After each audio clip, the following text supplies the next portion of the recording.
मंगलाचरण करेंगे। ओम नमः सिद्धेभ्य जय श्री ओम नमः सिद्धेभ्य जय श्री ओम नमः सिद्धेभ्य। मंगलम भगवान वीरो मंगलम गौतम गणी मंगलम कुंद कुंदाद्यो जैन धर्मोस्तु मंगलम। सर्व मंगल मांगल्यम सर्व कल्याण कारकम प्रधानम सर्वधर्माणां जैनम जयतो शासनम। जैनम जयतु शासनम जैनम जयतु शासनम। मोक्ष मार्ग प्रकाशक का 8वां अधिकार हम लोग पढ़ रहे हैं। इसमें 4 अनुयोगों की विस्तार से चर्चा की गई। सबसे पहले हमने उसमें प्रथमानुयोग के बारे में पढ़ा और प्रथमानुयोग में क्या बताया जाता है और वो कैसे हमारे लिए कार्यकारी है, इसके बारे में मीमांसा की गई। उसके बाद में कर्णानी योग के बारे में आया, फिर द्रव्यानी योग के बारे में आया। तीनों की उपयोगिता के बारे में हमने पढ़ा, चारों के बारे में। और उसके बाद में शुरू हुआ कि बहुत सारे लोगों को उनमें कुछ दोष दिखाई देते हैं। जैसे प्रथमानी योग में कुछ किसी को दोष दिखाई दिया तो वो कहानी और किस्सों से क्या होगा, वो उन्होंने उसका जो समाधान था वो दिया कि उन किस्सों कहानियों के माध्यम से जीव स्वयं भी उन भोगों आदि से विरक्त होकर के एक दिन वैराग्य में लग जाता है। उसके पास बहुत सारे उदाहरण होते हैं। जैसे कि किसी स्त्री के साथ में कोई संकट की घड़ी आ खड़ी हो, उसके पति से उसका जो है वो नहीं बनती है या पति तरह तरह के कष्ट देता है, तो सती अंजना का उदाहरण उसको दिया जाता है कि इतने इतने साल तक, कई कई साल तक उनको आपस में उनके मतभेद रहते हैं या एक पक्ष से ही मतभेद बने रहते हैं। तो वो सती अंजना की कथा सुन करके कि भाई इतनी इतनी बड़ी वीरांगना हुई है जिनकी कोख से हनुमान जी ने जन्म लिया, ऐसी अंजना सती जैसे जीवों को भी इस तरह के संकट आए और उसके पीछे संकट के आने के लिए जो उत्तरदायी है वो कर्म विशेष, वो घटना विशेष, वो सब भी बताई जाती है। इसी तरह सीता जी का जब उनको आ, अपवाद किया गया, आरोप आदि लगाए गए, उनको वन में भेजा गया, तो उसके पीछे की कथा चलती है कि उन्होंने पूर्व भाव में मुनि और आर्य का ऊपर दोष लगाए थे, जिसके कारण उनका अपवाद हुआ। ऐसे प्रतिमान योग की कहानियों में पढ़ करके सब जीवों को न केवल उनके ऊपर आने वाले उन संकटों के बारे में पता लगता है जो हम सबके जीवन में भी आते हैं, और कैसे उन्होंने बखूबी श्रद्धा के बल पर उनसे पार पाया, और क्यों कर उनके जीवन में आए पूर्व कर्म की कथा भी उसमें आती है, और आगे कैसे उनसे निपटना है, ये सारी चीजें प्रथमान योग में आती। इसलिए प्रथमान योग की हमने उपयोगिता पढ़ी थी। उसके बाद में दूसरा चल रहा है कर्णान योग में दोष कल्पना का निराकरण। ये भी बहुत अच्छी बात है, अपन ने कल से शुरू किया था। कर्णान योग में जो गणित है, 3 लोक की रचनाएं हैं, कर्म सिद्धांत आदि है, इनसे क्या लाभ होने वाला है। वो देखिए अपन लोगों ने क्या इसमें प्रश्न उठाए हैं, अपन देखते हैं।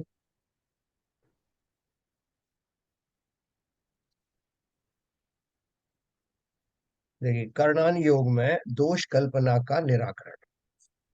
तथा कितने ही जीव कहते हैं, कर्णान योग में गुणस्थान मार्गणादिक का व कर्म प्रकृतियों का कथन किया व त्रिलोक आदि का कथन किया, सो उन्हें जान लिया यह इस प्रकार है, यह इस प्रकार है।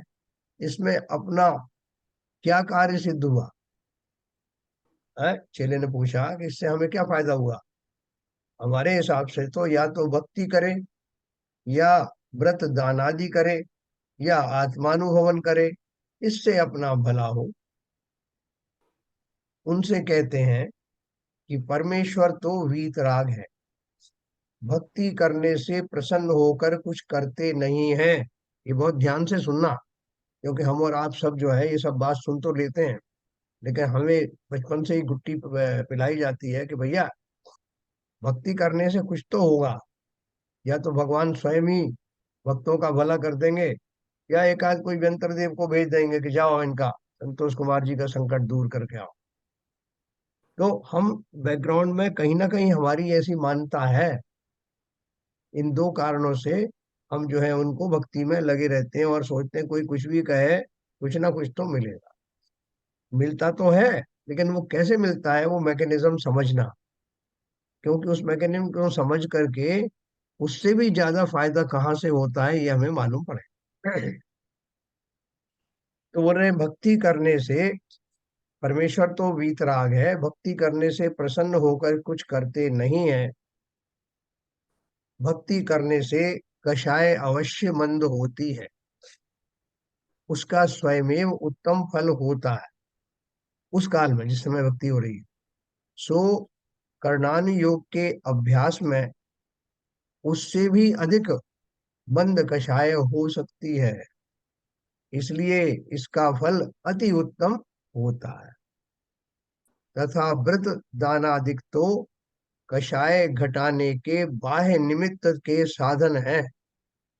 जो अपन जो व्रत दान आदि कर रहे हैं, तो ये बाह्य साधन है किस बात के हैं, कि व्रत आदि करूंगा तो मेरा जो है वो बाह्य कषायों से, इंद्रिय विषयों से थोड़े काफी समय तक मुझे उससे निजात मिलेगी, छुटकारा मिलेगा, मेरे जीवन में संयम आएगा, डिसिप्लिन आएगा। और दान आदि देने से कुछ त्याग आदि की वृत्ति रहेगी, तो बहुत सारा परिग्रह जो है वो छूटेगा। तो उसमें व्रत दानादिक तो कषाय घटाने के बाह्य निमित्त के साधन है, और करणानि योग का अभ्यास करने पर वहां उपयोग लग जाए तब राग आदिक दूर होते हैं। सो यह अंतरंग निमित्त का साधन है, इसलिए यह विशेष कार्यकारी है। आप कभी देखना करणानि योग का जो, जब वो अध्ययन किया जाता है, उसमें सवेरे आपने मंदिर में ही देखा होगा कि वो विनोद बहन जी जो है वो चार पांच स्त्रियों को लेके बैठती हैं। वो करुणा विज्ञानमती माता जी ने जो ग्रंथ लिखे हैं कर्णान योग पे, उसके ऊपर चर्चा करती हैं। तो वो सारी स्त्रियां एकदम उसमें केंद्रित हो जाती, उनका उपयोग एक जगह पर टिक जाता है, क्योंकि वो सब्जेक्ट इतना बारीक है कि अगर आपने उसको हल्के में लिया तो बात समझ में आने वाली नहीं। इसलिए आसपास के सब कोलाहल को भी इग्नोर करते हुए उसमें तीव्र उपयोग लगने की संभावना बनी रहती, और उस उपयोग के कारण किसको राग द्वेष की फुर्सत है। जब वाह्य विकल्प आएंगे ही नहीं तो कहाँ के राग द्वेष। और उस वस्तु स्वरूप को समझने में जो कंसंट्रेशन की जरूरत है वो लगते ही बाह्य जगत से कट ऑफ हो जाता, और उस उतने समय में उस अपेक्षा से विशेष कषायों में कमी होने के कारण या मंद राग आदि होने के कारण विशेष पुण्य का बंध होता है, सातिशय पुण्य का बंध होता है, हल्का फुल्का नहीं। तो पंडित जी ने कहा इतना बढ़िया तुम्हारे पास साधन है, तुम कहाँ चक्कर में पड़ रहे हो। तुम बोल रहे हो साहब कि इससे क्या होगा, इससे बहुत कुछ होगा। समझ में आए तो उससे अलग फायदा है, जब तक समझने की कोशिश कर रहे हो उस दशा में भी फायदा है। हाँ, व्रताधिक धारण करके अध्ययन आदि करते हैं। देखो व्रत वगैरह धारण किए जाते हैं, आप बोलोगे साहब हम तो मिथ्या दृष्टि जीव हैं, और आपने पहले ही बता दिया कि हमारे व्रत जो है वो बाल व्रत होते हैं, हमारे तब बाल तब कहलाते हैं, तो हम क्यों करें ये व्रत आदि। तो अब फिर भी आप करना चाहते हो, तो बोल रहे हैं कि ये जो व्रत आदि हैं इनका एक फायदा होता है। क्या इनका डायरेक्ट फायदा नहीं, इनका फायदा ये है हमारी भूमिका में कि हम उन व्रत आदि के पालन करने से अपने मानस को, अपने मन को संकल्पित करके, एकाग्र करके, विषयों से हटा करके कुछ समय तक रह पाते हैं। उतने समय में अगर मैं अध्ययन करूं तो भली भांति अध्ययन होता है। ये मुनि आदि जो व्रत नियम संयम पालन करते हैं, तो वो उसकी बाह्य भूमिका है। आप जिस काल में व्रत से पूरा पेट भरा हुआ है, आपका उबासियां आ रहे हैं और दुनिया भर का जो है पेट में शरीर के अंदर हरकत हो रही हो, उस समय आप क्या अध्ययन करोगे। इसलिए अध्ययन के लिए ये व्रत नियम संयम आदि का प्रयोग करना। इनका इनका होना निरर्थक नहीं है। यहाँ तक कि जो प्रतिमाएं आदि धारण करते हैं, जो आज की बिना सम्यक के वास्तव में कार्यकारी नहीं है, लेकिन उसका कार्य ये जरूर हो सकता है कि उन प्रतिमा आदि के, मृत प्रतिमा आदि के माध्यम से धारण किए जाने वाले व्रत आदि मेरे जीवन में अनुशासन लाते। उन अनुशासन में, अब मुझे भोजन ज्यादा करना नहीं है, भोजन बनाना करना, उसकी वजह उसको डाइजेस्ट करना, उन सब क्रियाओं से छुटकारा मिल करके अध्ययन के लिए निरापद वातावरण का निर्माण होता है। दीर्घ समय तक मैं उसमें टिक पाता हूँ अध्ययन के लिए। तो उन्होंने पंडित जी ने क्या बता दिया, कर्णानी योग का सहारा लें और व्रत नियम संयम के माध्यम से अपने विषयों पर अंकुश लगाएं, और फिर जब आपका अध्ययन में बहुत अच्छा मन लग जाए तो उसमें जो विषय वस्तु आई है उसका चिंतन करना। 1 मिनट के लिए अपना स्वाध्याय में से, अध्ययन में से मन हटा करके कहीं सोचना कि ये जो मैंने पढ़ा ये कहाँ तक सही है, कैसा आत्मा ऐसा होता होगा क्या, ऐसा वहीं के वहीं चिंतन करना, तो पूरा सोने में सुहागा हो जाए। तो बोल रहे, व्रताधिक धारण करके अध्ययन आदि करते हैं तथा आत्मानुभव तो सर्वोत्तम कार्य है, परंतु सामान्य अनुभव में उपयोग टिकता नहीं। साधारण किताब पढ़ो, साधारण कोई भक्ति आदि कर रहे हो तो टिकता, और नहीं टिकता तो अन्य विकल्प होते हैं। हैं? जैसे मैं साधारण कोई किताब पढ़ रहा, पूजन पढ़ रहा हूँ, तो मैं अर्घ चढ़ा रहा हूँ, इस बीच कोई आग खड़ा हो गया, उससे उसको मुझसे कुछ पूछना है, वो बिंदास पूछ लेता है, और थोड़ा सा ध्यान रखता है कि इनका अर्घ जैसे ही चढ़ा वैसे ही अगला शुरू करने से पहले इनसे पूछ लूं कुछ। और अपन भी उसको कैजुअल लेते हैं, हाँ हाँ ठीक है बता देते हैं उसको, कोई जो भी पूछ रहा है बात। क्यों? क्योंकि वहां उन उसको भी उतने गहरे उपयोग की आवश्यकता नहीं, और जो पूछना चाहता है उसको भी ये बात मालूम। तो बोल रहे हैं कि वहां वो जो हल्का फुल्का जो चिंतन है या हल्का फुल्का जो क्रियाएं हैं, उनमें वैसा दृढ़ उपयोग नहीं लगता। नहीं लगता तो बहुत सारे विकल्प आते हैं, पूजन चढ़ाते चढ़ाते, अर्घ चढ़ाते चढ़ाते मेरे को घर की बहुत सारी बातें याद आती। दूसरे लोग जो आमने सामने बैठे हैं उनके बारे में भी सोचता रहता हूँ, इधर अर्घ भी चढ़ रहा है। तो उन्होंने लिखा, सामान्य अनुभव में उपयोग टिकता नहीं, और जब नहीं टिकता तब अन्य विकल्प होते हैं। वहां करणानि योग का अभ्यास हो तो उस विचार में उपयोग को लगाता है। आपसे बोला जाएगा फला फला प्रकृतियां हैं साहब, गुण स्थान की ये, इस गुण स्थान में ये प्रकृतियों का बंध नहीं होता। दिमाग में आता है कि क्यों क्यों नहीं होता बंध, ऐसी क्या बात है उसमें कि वहां बंध नहीं होता, या यहाँ उदय नहीं होता, या उस वेद का उदय नहीं होता, लेकिन फिर भी कहा जाता है कि वो वेद है। ये सब बातें जब आप दिमाग में लगाओगे तो किसको फुर्सत है कि जिसकी बुराई देखूं उसको उसमें भलाई देखूं और इन सबसे ये करूं और घर की बातें सोचूं, कौन सोचेगा? सोच ही नहीं पाओ। ये बहुत उत्कृष्ट टूल है ये गणना योग, करके देखना, ये फालतू चीज नहीं। तो इसलिए बोल रहे हैं, यह विचार, यह विचार मतलब कर्णानि योग संबंधी विचार वर्तमान भी रागादिक घटाता है और आगामी रागादिक घटाने का कारण है, इसलिए वहां उपयोग अवश्य लगाना। अब ये विचार आ रहा है आपको कि किसी ने सोचा कि छायिक सम्यक दृष्टि कैसे बना जाता है। अच्छा, औपशमिक सम्यक दृष्टि के बाद में क्या घटना घटती है कि वो छायिक सम्यक सम्यक दर्शन बन जाता है, कौन सी प्रकृतियां उदय में आ जाती हैं, उसके ऊपर विचार कर रहा है। अच्छा, ये जो श्रेणी आरोहण हो रहा है इसमें उपशमक, उपशम श्रेणी क्या है, चपक श्रेणी क्या है, और उसको विचार करो। तो न केवल जिस काल में उसको समझ रहा है, समझने का प्रयास कर रहा है, उस काल में रागादिक होने की संभावनाएं काफी क्षीण हो जाती हैं। साथ साथ अगर वो आपको विषय समझ में आया तो आपको बहुत आनंद आएगा, और आपका उपयोग लगने से बुद्धि में आने वाली सूक्ष्मता भी निरंतर बढ़ती चली जाएगी। हैं? सरस्वती के भंडार की बड़ी अपूर्व बात, ज्यों खर्चे त्यों त्यों बढ़े, बिन खर्चे घट जाए। इतना जितना आप स्वाध्याय करोगे, जितना उसमें मन लगाओगे, उतनी आपकी पावर बढ़ती जाएगी। इसलिए उसको बिल्कुल भी इग्नोर मत करना, ये पंचम काल में बहुत बड़ा टूल है। तो देखो, अब आगे और बता रहे हैं करणान योग में की विशेषता। जीव कर्मादि के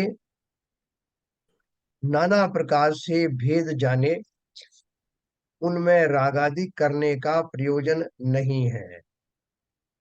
मैं कर्मादि के भेद जान रहा हूँ कि भाई 148 प्रकृतियां कैसी हैं, दर्शन मोहिनी की जो है कौन कौन सी प्रकृतियां हैं। ज्ञाना जो ज्ञानावरण कर्म है उसमें कितने प्रकार हैं, ज्ञान कितने प्रकार के हैं, ये सब मैं जब जानूंगा तो उसमें राग थोड़ी करूंगा। तो प्योर माल है, विश्लेषण करना है, कितनी प्रकृतियां हैं उनको काउंट करने लगते हैं, वहां से 148 बताई साहब, मेरी तो 145 ही आ रही है। तो उसको हिसाब किताब लगाता है। तो उनमें विशेष जो है प्रखरता आती है, उसमें कोई सांसारिक राग आदि की कहीं गुंजाइश ही नहीं। इसलिए राग आदिक बढ़ते नहीं है। वीतराग होने का प्रयोजन जहां तहां प्रकट होता है, इसलिए रागादि मिटाने का कारण है। अपने रोगों के बारे में सोचो। कि साहब मैंने पढ़ा है, सुना है कि ये जो मुझे रोग आदि हो रहे हैं, पहले मैं सोचता था कि मेरा जो पड़ोसी है वो कुछ टोने टोट के कर देता है तो मैं बीमार पड़ जाता हूँ। फिर किसी ने बताया कि नहीं, ये तो जो करता है वो करता ही है, ये भगवान भी जो है कम मत समझना, ये कोई ना कोई दुश्मन भेजते रहते हैं। इनकी भक्ति नहीं करी ठीक से तो किसी को भेज देते हैं कि जाओ इनको पेचिश कर दो। तो वो हो जाता है ऐसा भी सब। पहले मैं ये सब सोचता था। फिर किसी ने बताया कि कोई कर्म सिद्धांत होता है। तो अब आजकल मैं वो कर्म सिद्धांत को घटित करके ही देखता हूँ कि हो सकता है कि मेरे पूर्व में ऐसे कुछ कर्म बंधे हों जिसके कारण ये रोग आदि आए हों। लेकिन फिर शंका आती है कि मगर फिर वो ठीक कैसे हो गए, मैंने तो कोई अच्छा भाव किया भी नहीं उसके बाद। एक वैद्य के पास जरूर गया था, बड़ा प्रसिद्ध वैद्य था, उसकी दवाई से मैं ठीक हो गया। इसका अर्थ है कि कर्म फर्म कुछ नहीं है, वो वैद्य नहीं मिला था सही, अब मिल गया। तो इसलिए वो थ्योरी खारिज। फिर किसी ने बताया साहब को मैं तो उस वैद्य के पास 10 बार गया, मुझे तो कुछ लाभ हुआ नहीं। तो थोड़ा फिर चिंता में पड़ गया कि ये चक्कर क्या है, इसको कुछ लाभ हुआ नहीं, और मेरे को भी दोबारा रोग हुआ तो उस वैद्य से मुझे भी लाभ नहीं हुआ। फिर मैंने कई वैद्यों के पास गया, आके कुछ नहीं हुआ, थक हार करके बैठ गया और एक दिन अपने आप ठीक हो गया। ये सारी घटनाओं का चिंतन करना, विश्लेषण करना, इसका अर्थ ये है कि कहीं ना कहीं वो कर्मों की जो थ्योरी मैंने पढ़ी है उसको चिंतन करके देखता हूँ। उसमें लिखा है कि पूर्व में किए गए कर्मों का जब उदय काल होता है तो इस तरह की घटना घटित होती है। और जब रोग जाने का समय आता है, अर्थात उस कर्म का उदय समाप्त होता है, तब जिन निमित्तों की उपस्थिति में रोग दूर होना है, ठीक उन्हीं निमित्तों के प्रेजेंस में रोग दूर होगा। कई बार तो वो निमित्त अंतरंग ही होते हैं, बिना कोई औषधि खाए ही ठीक भी हो जाता है। कई बार कोई छोटे से नुस्खे से ठीक हो जाता है जो बड़े बड़े डॉक्टर नहीं ठीक कर पाते।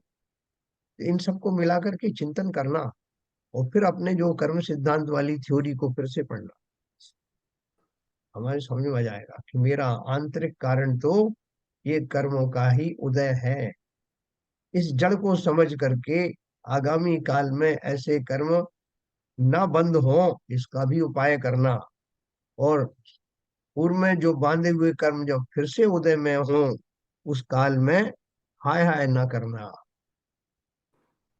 दुखी होगे तो नए बंधेंगे, सहज में लोगे अपना अपराध बोध करके, अपराध समझ करके, तो सजाएं कम होती चली जाए। ये सिद्धांत मात्र ऊपर से समझाने के लिए नहीं, ये हकीकत है, ये वास्तविकता है। इसमें जितना जितना हम निपुण होंगे, और दूसरों को समझाने की आवश्यकता नहीं है, स्वयं को तो समझा लो पहले। हम अंदर अंदर से सेटिस्फाई हो गए कि जो कुछ मैंने, जो कर्म पूरब किए खोटे, सहे क्यों नहीं जिए रहा, तो अपने आप में संतुष्ट हो जाना, दुखी मत होना। और ये रोग आदि आप बोलोगे धार्मिक जी लोग हैं, धर्म के मार्ग में ज्यादा चलने वाले हैं, उनको रोग बहुत आते हैं। मुसीबतें भी बहुत आती। तो हमारे मन में ये शंका होती है कि साहब ये तो हमें कुछ गड़बड़ लग रहा है। इसका अर्थ ये है कि कर्म सिद्धांत जो है बराबर बनाया नहीं है। बनाया होता तो हमारे सामने दिखने वाले ये पूज्य पुरुष हैं, या जो हमारे सुकाल धार्मिक क्रियाओं को निरंतर करते रहने वाले हैं, इनको क्यों आती है प्रभु। तो वह बताया शास्त्रों में, ये रोग आदि आना या छोटी मोटी मुसीबत आना, ये तो हल्के फुल्के दंड हैं। हम सब ने कर्म तो पहले किए ही हुए हैं, और बहुत सारे किए हुए हैं। लेकिन जिनके हल्के फुल्के उदय में आ रहे हैं, उनसे ही उनकी निर्जरा हो रही है, वो ज्यादा भाग्यशाली हैं, या जिनको अचानक से बहुत बड़ा कर्म घेर ले, उनके पूजा पाठ ये वो सब छूट जाए, वो घोर आर्त ध्यान में चले जाएं, बड़ा एक्सीडेंट आदि हो जाए, वो ज्यादा अच्छा है या ये हल्के फुल्के अच्छे। तो आपको समझ में आएगा, इनके जीवन में आने वाली ये जो घटनाएं हैं, ये तो निर्जरा के बहाने से छोटे मोटे कर्म आ रहे हैं निर्जरा कराने के लिए। हल्के हो गए हैं, स्थितियां कम हो गई हैं, इनके धार्मिक कार्यों के कारण अनुभाग कम हो गया। आते तो जीवन में सबके हैं। तो ये बहुत अच्छे से समझना ये सिद्धांत।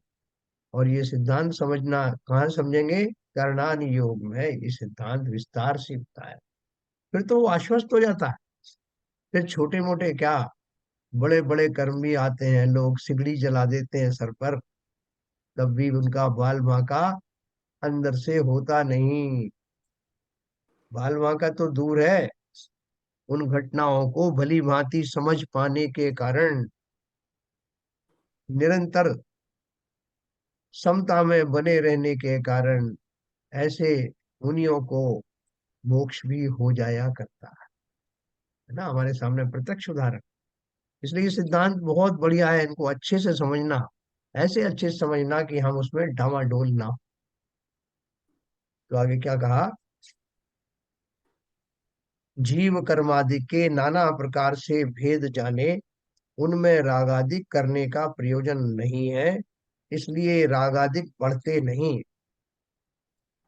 वीतराग होने का प्रयोजन जहां तहां प्रकट होता है। हमें भैया संसार में बहुत रह लिए, बहुत चीजों से अनुराग किया, बहुत वस्तुओं में अपने मन को लगाया, बहुत सारे नातेदार रिश्तेदार, उनकी शोक सभाओं में गया, एक शोक समाप्त नहीं होता दूसरा खड़ा हो जाता। मैंने अपना पूरा जीवन इसमें लगा दिया साहब, जिससे समाज में मुझे एक प्रतिष्ठा मिले कि ये व्यक्ति जो हर एक के उसमें जाता है। शादी ब्याह में भले ही ना जाऊं साहब, मैं उनके शोक में जरूर जाता हूँ, और शोकाकुल हो परिवार के साथ बैठकर मैं भी शोक करके आता हूँ, बहुत अपनी आत्मीयता दिखा के आता हूँ। सब मान गए मुझे कि ये बड़ा आत्मीय व्यक्ति है। जिन जिन के भी इस तरह के प्रसंग होते हैं, वहां खुद भी बेचारा रो करके आता है। तो मैं ये चाहता हूँ क्या, मैं उन जैसा बनना चाहता हूँ क्या, शोक के वातावरण में जा करके ना तो स्वयं को आर्त ध्यान हो, और अगर आपकी उपस्थिति से दूसरों के राग द्वेषों में कमी आ जाए, उनके आर्त ध्यान में कमी आ जाए, तब तो किंचित आपने कुछ भला किया।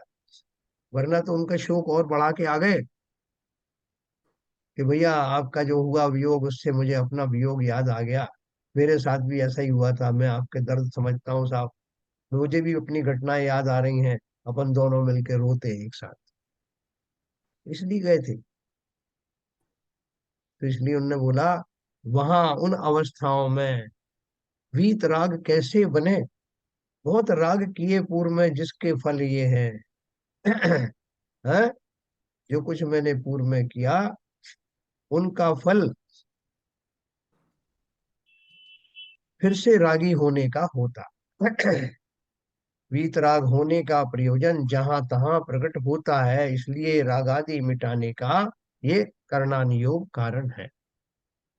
यहाँ कोई कहे, कोई कथन तो ऐसा ही है, परंतु ने बोला ठीक है साहब, आपकी बात तो सही है, आगे, परंतु द्वीप समुद्र आदि के योजनादि का निरूपण किया, उनमें क्या सिद्धि है ना। चेला एक एक बात पूछ रहा है कि पंडित जी छोड़ूंगा नहीं आपको, आप जितना बता रहे हो सबका अर्थ पूछूंगा, और पूछो।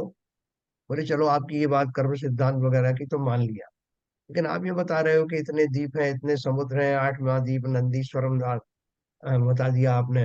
5 समुद्र से जो है क्षीर सागर के जल लेके आते हैं, और इतने इतने राजू ऊंचाई है, और इतनी, इससे क्या होने वाला?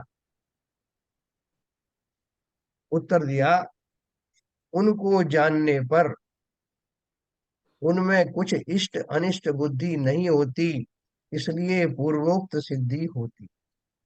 क्योंकि जो छद्मस्त है, हम जैसे मिथ्या दृष्टि जो जीव हैं, उनको तो निरंतर राग द्वेष का व्यापार उनका चलता ही रहता है। वो जिस भी चीज पे अपना ज्ञान लगाता है, वहीं से कुछ राग द्वेष खींच लेता है। जैसा हम वहां गए थे एक बार, वो द्वारिका गए थे और समुद्र देखने गए साहब, वहां स्टेशन के ऊपर ही इतनी स्मेल आ रही थी साहब। जब भी द्वारिका का नाम आता है, मुझे सुना वो एकदम याद आ जाता है। और वहां गए तो इस तरह से हो रहा था, और वहां गए तो वैसा हो रहा था। समुद्र भी बड़ा गंदा पड़ा हुआ था। तो बोले तुम हरिद्वार चले जाओ। अरे साहब, हरिद्वार गया था, वहाँ पंडे ऐसा कर रहे थे, और वहाँ अधजली लाशें घूम पड़ी हुई थी। तो मैं जहां भी जाता हूँ, जिस विषय का सेवन करता हूँ, सब में राग द्वेष से युक्त हो जाता हूँ। लेकिन अगर मैं खाली सिर्फ जानकारी के लिए जानूं, जो कि सही है, इतने द्वीप हैं, इतने समुद्र हैं, 8वें नंबर का द्वीप नंदीश्वर द्वीप है, फला फला इतने जो है वो विदेश क्षेत्र हैं, इतना जो है भरत क्षेत्र है। इस सामग्री को जानने में निरपेक्ष भाव से मुझे राग द्वेष नहीं होने वाले। नहीं होने वाले तो मेरा क्या काम हो गया? एक तो जिनेन्द्र देव के बताए हुए वचनों पर और श्रद्धा हो गई, कि आज की साइंस में इतना व्यापक नहीं बताया साहब, जितना जैन शास्त्रों में बताया। जानकारी होने से अलग आनंद आता है। और जितने काल तक उस जानकारी में लगे हैं, तब तक सांसारिक राग द्वेष आदि से मैं वहां से हट जाता हूँ। उतनी देर तक उपयोग मेरा वहां से हट जाता।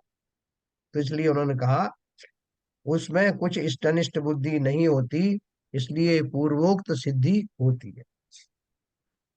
फिर वो कहता है, ऐसा है तो जिनसे कुछ प्रयोजन नहीं है, ऐसे पाषाण आदि को भी जानते हुए वहां इष्ट अनिष्टपना नहीं मानते, इसलिए वह भी कार्यकारी हुआ है। जिनसे कुछ प्रयोजन नहीं है, ऐसे पाषाण आदि को भी जानते हुए वहां इष्ट अनिष्टपना नहीं मानते, इसलिए वह भी कार्यकारी हुआ। पर तुम तो ये दीप वगैरह की बात कर रहे हो ना, एक पत्थर पड़ा हुआ है, तो पत्थर कई तरह का होता है।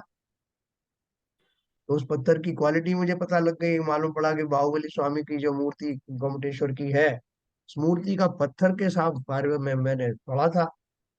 इस पत्थर में एक विशेषता है कि 12 साल में अगर इसका अभिषेक दूध दही से न किया जाए, तो इसमें फफोले पड़ जाते।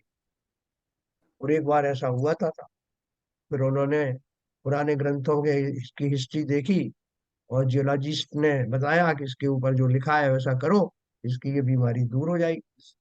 तो मैं तब से सब पत्थरों के ऊपर रिसर्च कर रहा हूँ, कितनी तरह के पत्थर होते हैं, कौन से पत्थर से क्या बनता है। तो फिर मुझे भी आप छोड़ दो अपने हाल पे, मैं आप पत्थरों के बारे में ही जानता रहूंगा। क्योंकि आपने बोला कि ये जानकारियों से तो कोई राग द्वेष होता नहीं, तो मैं इनमें ही लगा रहूंगा, आप आपको क्या तकलीफ? उत्तर उन्होंने दिया, सरागी जीव रागादि प्रयोजन के बिना किसी को जानने का उद्यम नहीं करता। कहीं ना कहीं हमारा राग जरूर उससे जुड़ जाता है। यदि स्वयमेव उनका जानना हो, तो अंतरंग राग आदि के अभिप्राय वश वहां से उपयोग को छुड़ाना ही चाहता है। कोई आपसे मान लो आपको मन ही नहीं है, और कोई आपको बता रहा है, भाई साहब इधर आइए, आपको मैं कितनी तरह के पत्थर दिखाता हूँ, ये फलानी जगह आपको बता रहे, आपका मन ही नहीं है, आपका कहीं और मन है। तो आप उसमें जुड़ोगे क्या? नहीं जुड़ोगे।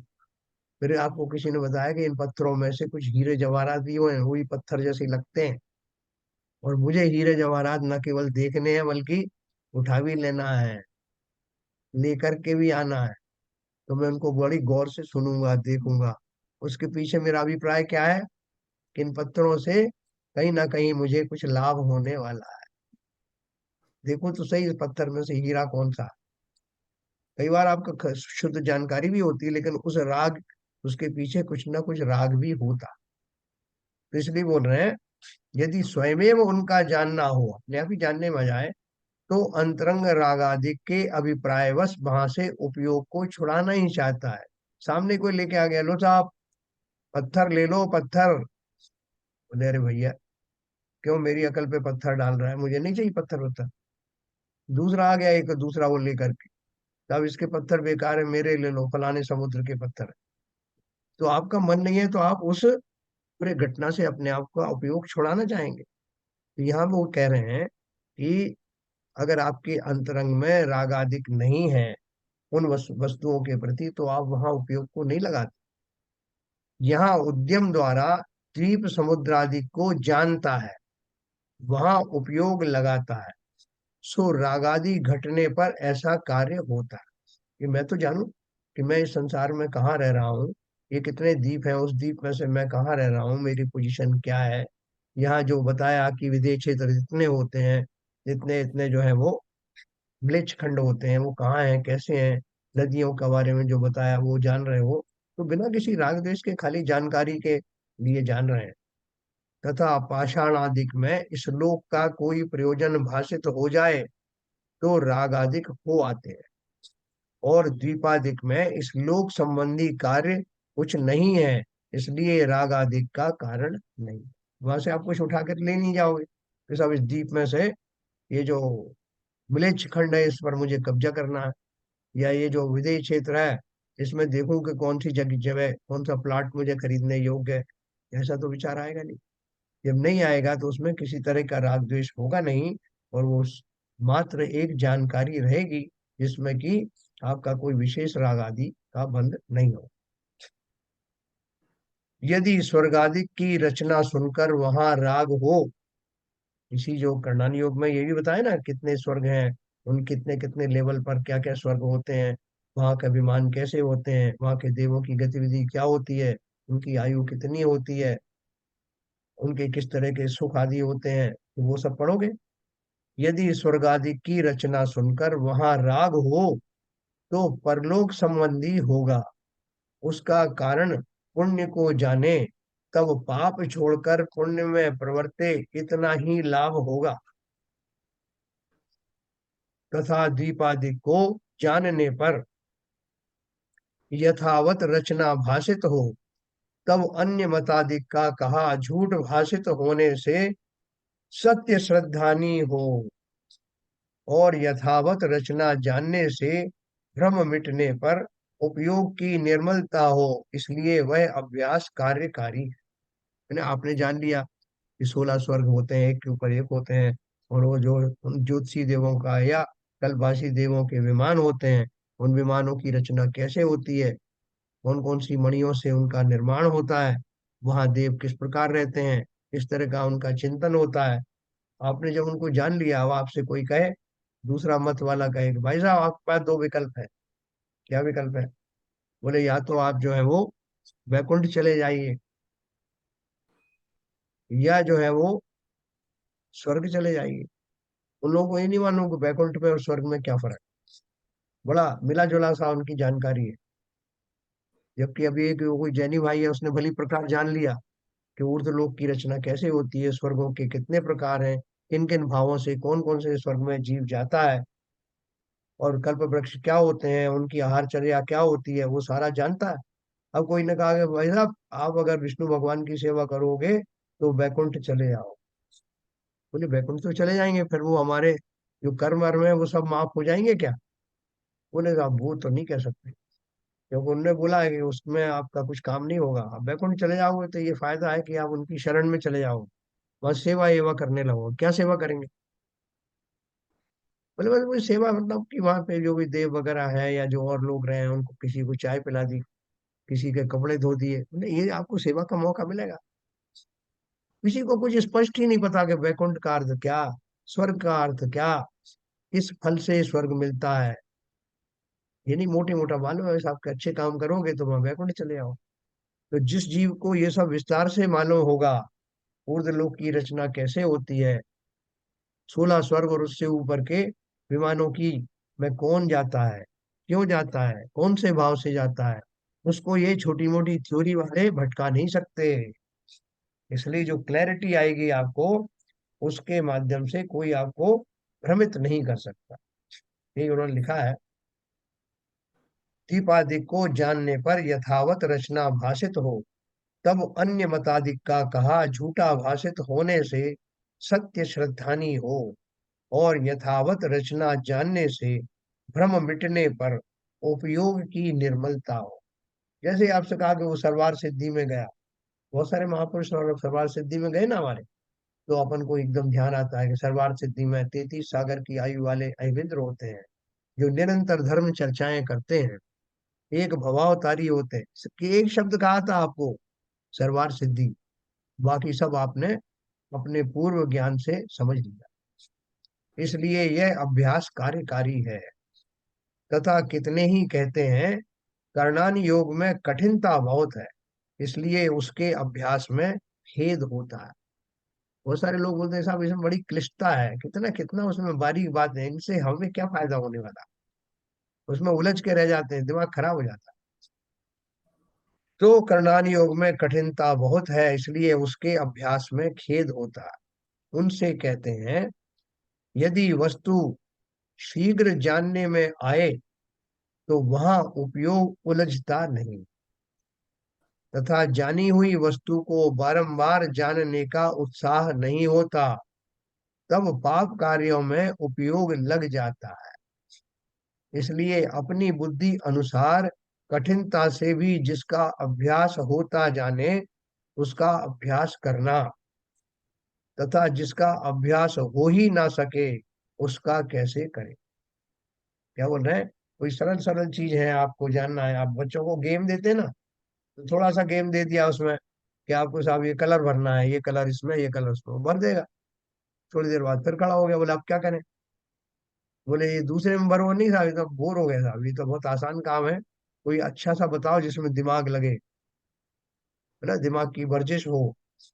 तो फिर उसको बड़ा और थोड़ा कॉम्प्लिकेटेड बताते हैं, वो फिर कर पाता है तो उसे विशेष प्रसन्नता होती है, उससे और कठिन वाला बताते हैं। जैसे संसार में जो चलता है उसी प्रकार से अगर हमें करणानी योग संबंधी बारीकियों को जानने का मौका मिले, तो जब आप उसको जान जाएंगे तो आपको बड़ी प्रसन्नता हो कि साहब आज मैंने जो है विशेष रूप से जाना, नाम कर्म की जो प्रकृतियां हैं, 93 प्रकृतियां, उनके बारे में विस्तार से जाना, उनका स्वरूप जाना। और मेरे को समझ में आ गया कि ये जो शरीर आदि जो मिलते हैं, ये शरीर में से आवाज अच्छी होना चाहिए, चाल अच्छी हो, है ना, शरीर सुगंधित हो, सुडौल हो, ये सब कैसे होता है। तो मुझे उन सब कर्म प्रकृतियों का नाम भी याद हो गया, उनका स्वरूप भी याद हो गया, बड़ा मजा आया ऐसा। मुझे समझ में आ गया कि मेरे शरीर में भी ऐसा ही कुछ घटित हुआ हो। ऐसे जब आप उन बारीक बारीक बातों को जानते हो, समय दर्शन की प्राप्ति कैसे होती है, करण लब्धि क्या होती है, उस तरह अंतः कोड़ा कोड़ी का अर्थ क्या है, तो ये सब जानने में थोड़ा मुश्किल से जानोगे तो जानने के बाद आनंद भी विशेष आएगा, और विषय क्लियर हो जाने से आगे बढ़ने का और साहस बढ़ेगा।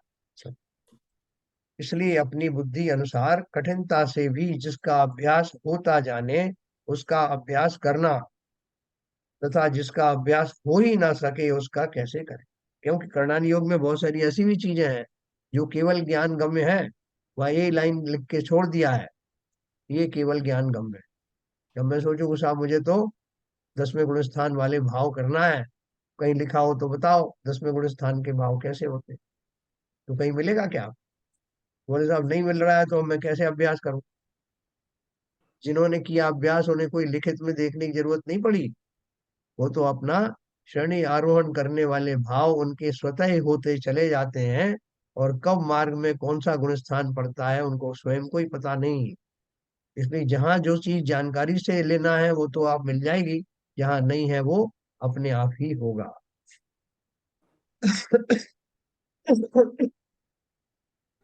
तथा तू कहता है खेद होता है, परंतु प्रमादी रहने में तो धर्म है नहीं। तो साहब मैं इस चक्कर में नहीं पड़ता करना नहीं, कौन उसमें दिमाग लगाए साहब।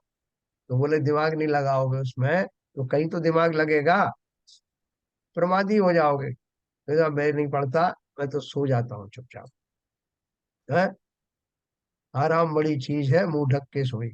किस किस को याद करो, किस किस को रोइए, आराम बड़ी चीज है, मुंह ढक के सोइए। तो बोल रहे हैं ये जो प्रमाद है, इस प्रमाद से क्या होने वाला है? प्रमादी रहने में तो धर्म है नहीं, प्रमाद से सुखी रहे वहां तो पाप ही पाप होता है। इसलिए धर्म के अर्थ उद्यम करना ही योग्य है। बाकी सब चीजों के लिए तो बोल देते हैं भाई साहब, मैं नहीं करूंगा तो कौन कमाएगा, आप आओगे क्या मेरे परिवार का पालन पोषण करने? तो गृहिणी कहे कि मैं भोजन नहीं बनाऊंगी तो आप बनाओगे क्या? तो उनमें तो हम अपना पुरुषार्थ जरूर लगाते हैं, लेकिन धर्म के कार्य में उद्यम, क्योंकि कोई आपको कहने वाला नहीं, टोकने वाला नहीं, और स्वयं को सूझता नहीं है, इसलिए हम धर्म के मार्ग में बहुत जल्दी प्रमादी हो जाते हैं। ऐसा विचार करके करणान योग का अभ्यास निरंतर करना। ठीक है सर, अब मैं अभी आपको थोड़ा समय देता हूँ, कुछ आपके प्रश्न हो तो बात करेंगे। ये करणान योग के बारे में समझ में आया? किसी का कोई प्रश्न हो तो पूछ सकते हैं। किसी को कोई शंका नहीं? अपना करुणा योग तो अच्छी तरह आपने विवेचन किया था, उज्ज्वला शाह की जो पुस्तक थी जी। उतनी सूक्ष्मता से आपने वर्णन किया था। यहाँ तो बड़ा संक्षिप्त में हाँ। उसका क्रोनोलॉजिकली उसको समराइज किया है इसमें पंडित जी। जी हाँ, बिल्कुल सही है। हम्म। तो करणान योग के जो जो लाभ लिखे लिखे हैं, उनसे सब लोग सहमत है कि नहीं? क्या ललित जी? ललित जी बताइए। अनम्यूट कीजिए ललित जी। अनम्यूट करिए, और आपका स्पीकर जरा बराबर नहीं सामने रखना। एक्चुअली तो कंपनी ने बताया कई चीजें जो डाउट रहते थे और थोड़ा सा आज रिवाइज हो गए, वो पहले आप बता चुके थे उनको। जी। जैसे कि वो द्विपादी की रचना वगैरह इसके बारे में पहले ही प्रश्न किए थे। हाँ, बराबर। तो अभी चलो। अपन को वो समझाया तो इसलिए अभी समरी पढ़ करके अपने को थोड़ा और अच्छा लगा हुआ या है ना। तो देखो, एकदम जस्टिफाइड और लॉजिकल बात है। ये जो मोक्ष मार्ग प्रकाशक ग्रंथ लिखा है, ये न्याय का शास्त्र है जिसमें लॉजिक्स दिए हैं, कि जब हम कोई कठिन काम करते हैं तो उसको करने में आनंद भी आता है और वो याद भी रहता है दीर्घ काल तक। तो इसलिए ये करणान योग इसी तरह का उपक्रम है, जो सभी व्यक्तियों को सुलभ नहीं, इतना आसान भी नहीं है और इतना मुश्किल भी नहीं है कि हो ही नहीं किसी से। लेकिन जिन खोजा तिन पाइया, गहरे पानी पैठ।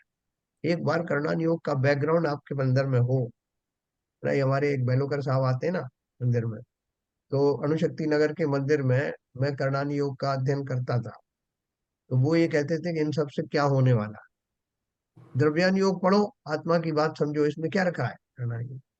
तो इस बात पे हमारी कई कई बार बहस चलती थी, और वो मेरे ऑफिस में भी आते थे, वहां आकर के इस बात पे फिर से बहस करते थे। अभी उन्होंने, अभी इसमें कुछ और बात आने वाली है जो उन्होंने बताया है, ठीक वही की वही बात बेलोकर जी ने डॉक्टर उज्ज्वला शाह के पास जाकर के व्यक्त करी। तो उज्ज्वला शाह को वो निरंतर सुनते हैं वहाँ फिजिकली जाकर, और उन्होंने वहां जाकर के कहा कि ये करडान योग से थोड़ा बहुत जानना ठीक है, बाकी इसमें क्या गहराई में जाना। वो किससे कह रहे हैं? जिस उज्ज्वला शाह ने सम्यक ज्ञान चंद्रिका के दो दो वॉल्यूम जीव कांड और कर्म कांड के लिखे, ने मोटे मोटे बहुत अच्छे से मैथमेटिक्स समझाया, जबकि डॉक्टर है। उनकी प्रेजेंस में जब उन्होंने ये बात कही तो उन्होंने बहुत बुरी तरह से उनको लताड़ा। उन्होंने खुद बताया, हेलो कर जी, उन्होंने बोला कि जो करणानी योग है वो तो बैकबोन है, उसके बैकग्राउंड होने से आपको द्रव्यान योग बहुत अच्छे से समझ में आएगा। क्योंकि वो सुधा सागर महाराज कह रहे थे ना कि आत्मा को समझने के लिए, आत्मा ऐसी है आप क्या कहो, उसका स्वरूप कैसे समझाओ? आत्मा अच्छी होती, दिखाई नहीं देती पर अच्छी होती, तो इससे स्वरूप समझा दिया आप। उत्तम क्षमा धर्म समझाते हैं तो उसके विरोधी गुणों के बारे में बात करते हैं कि क्रोध का ना होना, समता का धारण करना क्षमा है। अहिंसा को समझाने के लिए तो हिंसा ना होना ही अहिंसा है।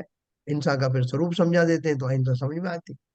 उसी प्रकार से करणान योग के माध्यम से वो आत्मा जीव कहाँ कहाँ फंसता है, किन किन गतियों में जाता है, कर्मों का उदय कैसे होता है, ज्ञानावरणी आदि कर्म कैसे होते हैं, उनके होने से आत्मा को क्या क्या होता है, इन सब बातों को जानने के लिए बैकग्राउंड में करणान योग की नॉलेज बहुत जरूरी। फिर आपका विश्वास टिक जाएगा। इसलिए उसको हल्के में मत छोड़ देना। जितना समझ सको उतना ही आपको आनंद आएगा। आप सेटिस्फाइड रहोगे कि ये मैंने कहीं पढ़ा था, ये मैं जानता हूँ, ऐसा ही होता है। कर्म सिद्धांत तो आप अद्भुत सिद्धांत है। उसको जानने के बाद आपको किसी और से अपनी समस्याओं का हल कराने की आवश्यकता रह नहीं जाती। स्वयं ही समझो, स्वयं ही स्वयं के गुरु बन करके जान लेना है। तो आप बताओ, तीन जो आपने जो पढ़े, चारों अनुयोग पढ़े, इनमें से कौन सा सबसे अच्छा है और आप किसको ज्यादा लाइक करेंगे? बोलो सर। सर मैं तो हाँ, करना योग को सबसे ज्यादा लाइक करूँ। हाँ, एक्चुअली है कि जो करणान योग तो बेस मतलब बैकबोन है ही।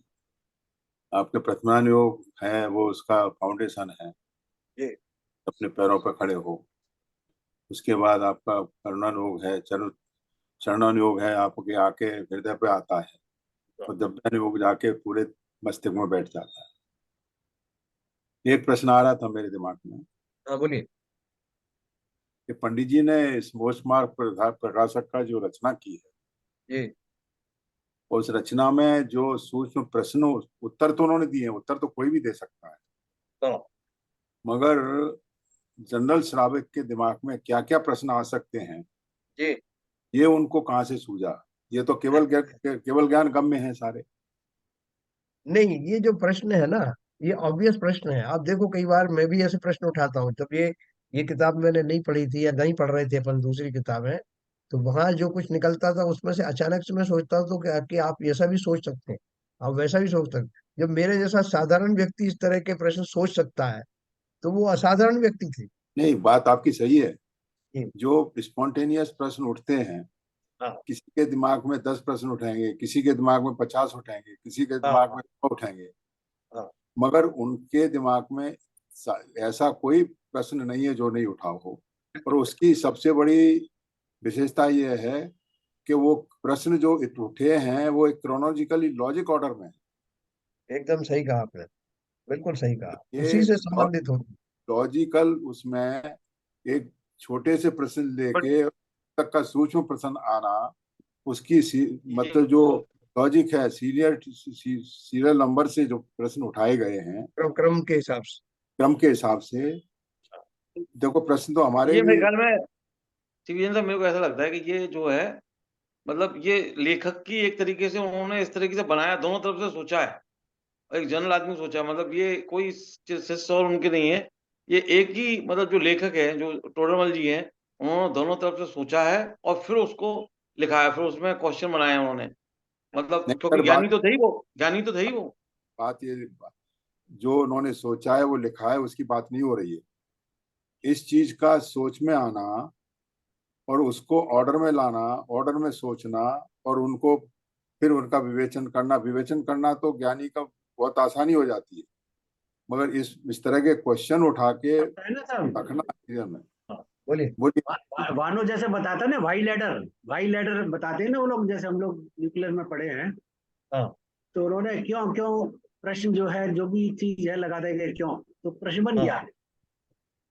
नहीं, हाँ, जब वो भी हम सर किसी भाई चीज लेटर में से पूरी प्रश्न तरह से बन जाते हैं। मतलब हर एक हाँ, चीज को आप क्वेश्चन गए जिसका आंसर है तो ऐसा क्यों हो, तो हाँ, बढ़िया क्वेश्चन। बहुत बढ़िया। नीरजा जी कुछ कह रही हैं? हाँ जब भी हम किसी चीज में पूरी तरह से इन्वॉल्व हो जाते हैं, पूरा उपयोग एक चीज में लगा देते हैं, तो हमें हर तरह के प्रश्न हमारे सामने आ जाते हैं। तो कहना चाहिए उस समय हमारी सम्यक सम्मुख स्थिति बन जाती है, तो हमारे पास हर प्रश्न समझ में आता है और हर प्रश्न का उत्तर भी समझ में आता है, क्योंकि उस समय हमारा 100% उपयोग एक ही जगह पे लगा हुआ होता है। हाँ, नहीं, बहुत नहीं, अच्छा। नहीं नीरजा सर, जी, इसमें आपकी इसमें बात सर सही है। सिविलियन साहब का नहीं, मैं सर थोड़ा सा वैसे साहब आपसे। उनको कुछ शिष्य भी रहे होंगे, उनके कुछ शिष्य भी रहे होंगे जो कि थोड़ा बहुत पूछते होंगे।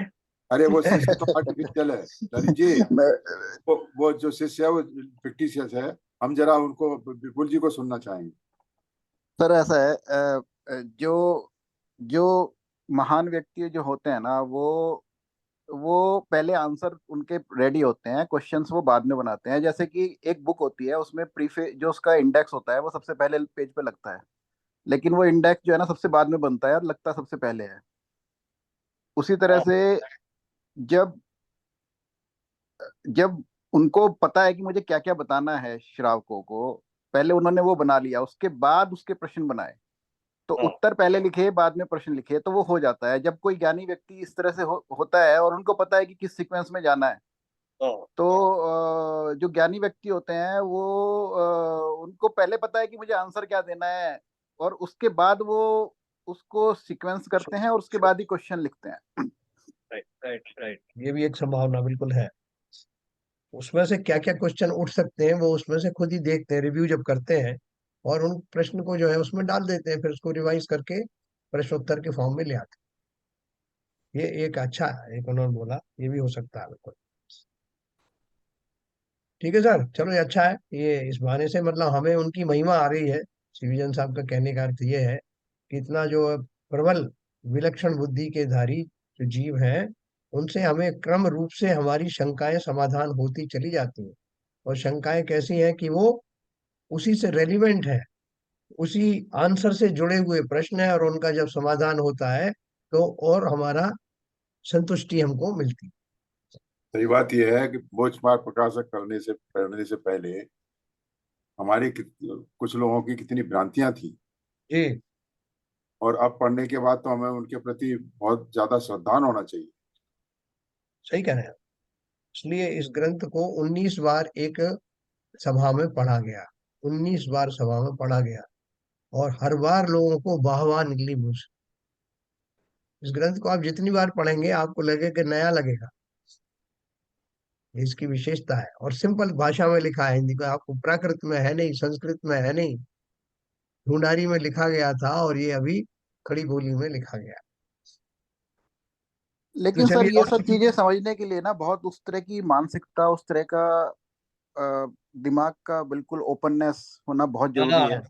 अनबाइस्ड, बिल्कुल सही कहा नहीं तो आपने, unbiased। नहीं तो उसमें से एक दो लाइन पकड़ के या कुछ पैराग्राफ को पकड़ के उसका नए और पर्सपेक्टिव बिना जाने डिफरेंट मीनिंग बहुत आसानी से निकाला जा सकता है, और वही हो रहा है। बहुत सही बात कही आप। बिल्कुल सही बात कही। मतलब उसमें एक पैराग्राफ तो बहुत बड़ी चीज है, एक शब्द को पकड़ के क्या कहते हैं लाठियां चल जाती। और उन्होंने बीच में भी लिखा है कि यहाँ कोई ऐसा समझे कि ऐसा ऐसा है तो ऐसा है नहीं। ऐसा भी उन्होंने बीच बीच में, मतलब किसी को क्या भ्रांति हो सकती है ये भी वो लिख देते हैं। क्या बाबूजी के थोड़े और विचार जाने बारे में। मेरा मेरा तो कहना ये है साहब, जी पहले तो अभी चल रहा था ना, प्रश्न कैसे आए उनके दिमाग में। हाँ हम हाँ। सामान्य तौर से कोई भी प्रॉब्लम सॉल्व करते हैं, सामान्य तौर से मैथमेटिक्स की ले लो या और कोई, तो आप जब जब आप सॉल्व करते समय भी आपके दिमाग में उस प्रॉब्लम के लिए डाउट्स क्रिएट हो जाते हैं कि इसमें ऐसा होगा तो ऐसा ना हो जाए, इसमें ऐसा हो ऐसा ना हो जाए। तो इस तरीके से स्वाभाविक है, जो बुद्धिमान, जो विद्वत्ता जो है जिसके अंदर होगी, वो ऐसे ही अपनी बात कहने के बाद में उसमें स्वयं ही उसको और क्लियर करने के लिए, उसका एलोबरेट करने के लिए, उनकी और अच्छी तरह समझाने के लिए स्वयं ही प्रश्न पैदा करता है। ये स्वाभाविक है, इसमें कहीं से कोई भी वो ऐसी बात नहीं है। पहले बात तो ये है। तो दूसरी बात ये है, जब दूसरी बात अभी कह रहे हैं कि अब देखिए आप, स्वाभाविक है हम किसी भी ग्रंथ के लिए कुछ भी अपने मुंह से कह सकते हैं। अभी अभी हमें किसी से द्वेष है तो द्वेष होगा, अगर हमें किसी से द्वेष होगा तो हम उसकी अच्छी बात को भी उल्टी बोलेंगे। ये मानसिक स्वभाव है। इसलिए हमें इस मामले में किसी प्रकार की खेद खिन्नता करने की आवश्यकता नहीं है, ना ही कोई सोचने की आवश्यकता है। हमें जो कुछ पाया है हमने पाया है, हमारा दिल जानता है हमने ये शास्त्र पढ़ करके हमें क्या लाभ हुआ है। ये तो हम ही स्वयं ही समझ सकते हैं ना, उसका लाभ हम दूसरे को नहीं समझा सकते। तो मेरा तो कहना यह है कि बहुत बढ़िया रहा, बहुत अच्छा, बहुत ही बढ़िया चल रहा है और बहुत ही ज्ञानवर्धक चीज है। बाबूजी आपने बहुत सही बात कही कि अगर किसी चीज किसके प्रति द्वेष है तो उसके गुण भी द्वेष लगेंगे, जैसी रही साफ ऐसी वैसा ही होता है। हाँ। क्या नीरजा जी, आपको इससे कुछ लाभ हुआ है इस ग्रंथ को पढ़ने से? बाकी के ग्रंथ अपन ने पढ़े, मूल ग्रंथ, इसको पढ़ने से कुछ विशेष लाभ? सभी ग्रंथों से फायदा हुआ है जी जी, सभी ग्रंथों से फायदा। कर्म सिद्धांत सबसे ज्यादा फायदेमंद रहा है। हाँ। मतलब एक तो देखो इसमें जो लॉजिक्स दिए हैं ना, वो जी लॉजिक्स हमको जानने के लिए बहुत जरूरी है। हम अपने जीवन में भी उन लॉजिक्स का प्रयोग कर सकते हैं। जी कौन सी बात सत्य है, उसकी सत्यता को कैसे प्रमाणित किया जाए, कौन सी गलत है, किस तरह से अपने को आपको दूसरे विषयों में लगाने से कैसे बचें, ये सब जी एकदम लॉजिकल बात है। जी तो चलिए, बहुत बढ़िया है। तो हमने ये अब ये निकाला इसमें कि करणानि योग के बारे में जो लोगों का चिंतन है कि वो कोई काम का नहीं है, इस भ्रम को पंडित जी ने तोड़ दिया। कल कुछ लोग बोलेंगे कि चलो करणानि योग तो ठीक है, चरणानि योग बेकार की वस्तु है। तो कल उसका निराकरण किया जाएगा कि चरणानि योग के क्या क्या लाभ होते हैं। ठीक है सर? भाई साहब, कर्णान योग में ही चारों अनुयोग आ जाते हैं। कर्णान योग के अंदर चारों अनुयोग आ जाते हैं, इसलिए बहुत बढ़िया। सर्वोपरि है। अगर इसी को कर्णान योग को अच्छी तरह से समझ लिया, उसका हाँ, पालन कर लिया, तो चारों अनुयोग आपके पालन हो गए। चलो कल आपसे जानेंगे कि ये कैसे चारों जो है उसमें समाविष्ट हो जाते हैं, और सब लोगों की राय भी जानेंगे कि क्या इस बात की जो समीक्षा है इससे वो सब सहमत है। और मुझे लग रहा है कि जिस अपेक्षा से आपने ये बात कही है वो अपेक्षा उनको भी समझ में आएगी। तो अभी समय हो रहा है, कल अपन इसको आगे बढ़ेंगे। बहुत इंटरेस्टिंग सब्जेक्ट है, बहुत इंटरेस्टिंग। मतलब लोगों को इंतजार रहता है कि वो अगला टॉपिक कब आएगा। तो चलिए, समय हो गया जिनवाणी स्तुति का।